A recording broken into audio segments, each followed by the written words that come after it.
Nikifuatilia kwa karibu hii story ya Jirongo, and to be honest, mimi nimekuja kuona kwamba Jirongo hakuwa assassinated.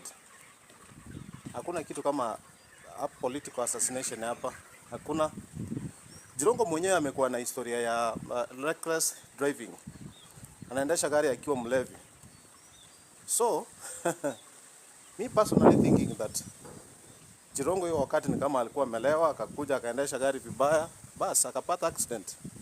Haiwezi kuwa ati kila wakati ati sasa politician yote yule akikufa kwa accident watu wanasema ati ni political assassination. Kwa nini maskini akikufa kwa accident isemekagi ni kuuawa ameuawa? Accident ni accident. Guys, let us stop overthinking.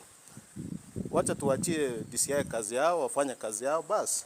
Watuambie kulienda aje. Sasa naona hapa wase wameoverthink mbaya sana. Sijui ni kama aliuawa mahali pengine akaletwa pale. Wewe uko na evidence. Unajua kuna mambo mengine unaweza kuwa unaongea ikuweke kwa shida. Wewe uko na evidence? Ama ni kubayuka tu? Tuachie serikali kazi yake wafanye uchunguzi. Basi. Watakuja watuambie vile kulienda.